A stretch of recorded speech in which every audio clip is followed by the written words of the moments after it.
यहाँ उपस्थित सभी महानुभावों को नमस्कार और उड़ीसा के इस प्रांगण को सलाम पेश करता हूँ, स्वीकार करें। साहब मैं कुछ बोलूँ उससे पहले एक बात जान ले कि आज ना हिंदू के लिए ना मुसलमान के लिए शब्द निकलेंगे जुबा से तो केवल हिंदुस्तान के लिए। तो आज का जो मेरा विषय है वो मीडिया ट्रायल न्याय व्यवस्था को कमजोर करते हैं। इस पे मैं इसके पक्ष में मैं अपनी बात आपके सामने रखने जा रहा हूँ।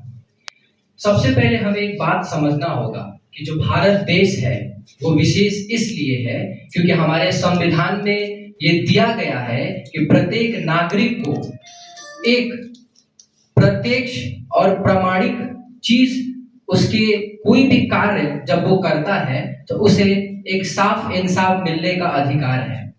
उसे बिना किसी पक्षपात के तहत आए एक सुचारू ढंग से उसे न्याय मिलता है। मगर जब अदालत से पहले ही मीडिया उसे किसी भी चंद दस्तावेजों के बदौलत, किसी भी अप्रत्यक्ष प्रमाण के बदौलत अगर सही या गलत की घोषणा कर दे तो ये सरासर गलत है।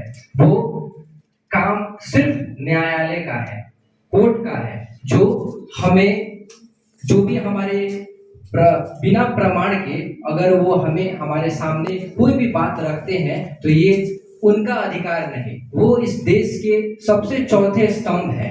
उनका काम है कि वो हमारे जो देश है उसकी हर एक चीज को आगे रखें, ना कि न्याय की बात सामने रखें। न्याय देना, इंसाफ करना ये न्यायालय का काम है, कार्य है।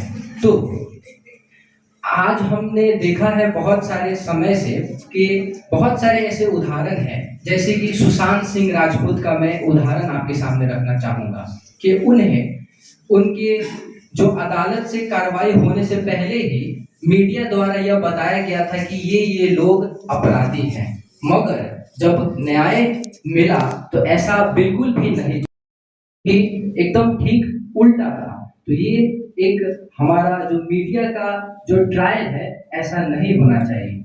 मीडिया ट्रायल हमारे जो भी संविधान में बनाए गए रीत हैं, जो भी नियम है उसके विपरीत वो हम सबको न्याय पहले ही घोषणा अगर जब कर दे तो ये बहुत ही गलत है, ऐसा नहीं होना चाहिए। दूसरा मैं उदाहरण आपके सामने रखना चाहता हूँ कि हमारे भारत देश में ऑपरेशन सिंदूर नामक एक योजना जब चला था तो मीडिया कर्मियों ने पहले ही ये चीज जाहिर कर दिया कि भारत देश पाकिस्तान पर कब्जा कर लिया है। दरअसल ये हकीकत में ऐसा कुछ नहीं हुआ था, जो कि ये भी एक गलत है और वो न्याय प्रणाली, न्याय तंत्र को किसी न किसी रूप में बाधित करते हैं।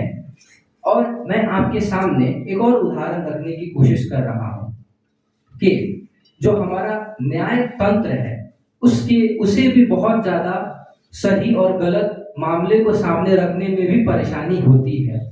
जो भी लोग हमारे यहाँ उपस्थित हैं, मैं उनसे ये कहना चाहता हूँ कि जो भी मीडिया ट्रायल है वो अपने सोशल मीडिया, अपने जितने भी संचार के माध्यम है जैसे कि पत्र, लेखन, उसमें गलत अफवाह फैला के लोगों को गुमराह करने का भी काम करते हैं, जिसकी वजह से लोग बिना किसी अवैध, बिना किसी जो हमारा मूल जो सूचना है उसे जाने पर के किसी भी इंसान को गलत साबित मान लेते हैं। और यहाँ तक कि बहुत सारे लोगों को पहले ही उनके ऊपर हमला भी देखने को मिला है, जो कि न्याय व्यवस्था को बहुत ही ज्यादा मुश्किल में डालता है और फैसला देने में काफी परेशानी, मुश्किल पेश आती है। तो मैं आपके सामने एक कविता के माध्यम से रखना चाहता हूँ कि ये देश, ये जो भारत की संविधान है, ये उसका जो चौथा स्तंभ है वो न्याय प्रणाली का जो चौथा स्तंभ है वो है मीडिया। तो मीडिया को ना फैसला सुनाना चाहिए बल्कि उसे सही और सटीक सूचना लोगों तक पहुंचाना चाहिए, ऐसा मेरा मानना है। ना कि उन्हें सही और गलत का फर्क बता देना चाहिए कि आप कसूरवार हैं और आप कसूरवार नहीं है। निष्पक्ष होकर फैसला सुनाना चाहिए। तो मैं एक निवेदन आपके सामने रखूंगा कि मीडिया जो ट्रायल है वो हरगिज नहीं होना चाहिए और हमारा देश आगे बढ़ते यूं ही रहे, इसके लिए उन्हें चाहिए कि वो न्यायपालिका, न्याय तंत्र का भरपूर सहयोग करें और सकारात्मक तरीके से भारत देश अमर रहे। धन्यवाद।